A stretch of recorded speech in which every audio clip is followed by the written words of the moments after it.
Hi, this is Chris.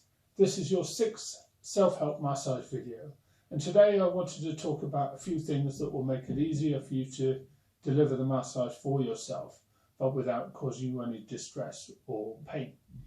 First thing is time. I don't want you doing more than 15 or 20 minutes worth of massage in any given session. Ideally, I'd like you to do 2 minutes or 5 minutes, do a couple of moves as and when you remember them, and do that more often. I'd like you to do maybe 4 or 5 massage sessions in a week of 2 minutes or 5 minutes at a time, and the reason is that the effects of the massage accumulate. So as the week goes on, you should sleep better, you'll have a lot more energy, and you'll be less aware of pain in your chest, your back, your neck, your shoulders or your head. So the main reason we're doing this whole exercise is to take pain away for you and anxiety away for you, so you feel better most of the time. Now, the second thing is, if I'm asking you to do a move that makes you feel uncomfortable, instead of struggling with that move, I'd like you to drop me a line. We can discuss it or have a chat on Zoom, and I can find a better way of you getting the relief you want, but without putting yourself in an awkward position.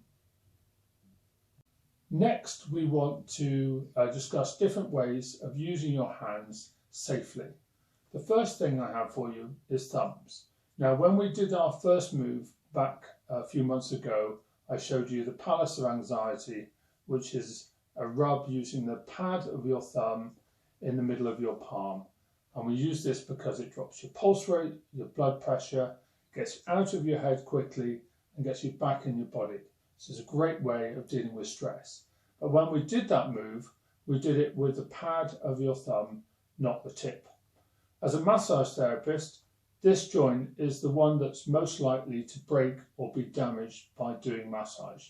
And anything where you're using the tip of your thumb, it's very hard to protect that joint whilst you're doing so. So I'll show you a different way of achieving that same result in a bit. The second thing is the flat of the knuckles. I'd like you to be using this surface here to do work on your neck. Now, we do it with your fingers open. So as you can see, there's a gap. So this isn't a closed fist.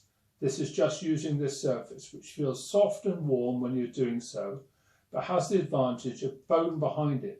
So it allows us to work on an area that's tight, but without being too specific about the pressure point. So I'll give you an example. We're going to use this on the side of your neck, and it's either a small circle or it's a wiggle, left and right, up and down. It doesn't matter what you do what feels nice.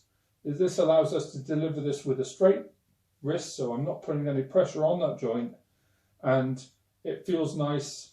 This is a great way of relieving tension in the sides of your neck, so if anyone clenches their jaw or grinds their teeth at night, they'll be getting a lot of pain behind their ear on the side of their neck, and this is how we deal with that. We'll discuss that more in the next video.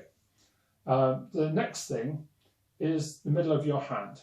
Now, for the next slide, I deliver it using the whole of your hand, and for most of the time, when we're working for you, we're using the flat of the hand to do all the work with. So the action area is all happening here, and that's soft and warm, and you'll always do something that's beneficial for yourself.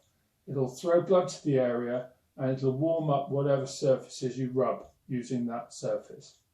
So have fun with that, because when you're experimenting or playing around the different massage techniques that you want to do from scratch, this is the surface I would like you to be using when you're playing, because there's no side effects, it's all good.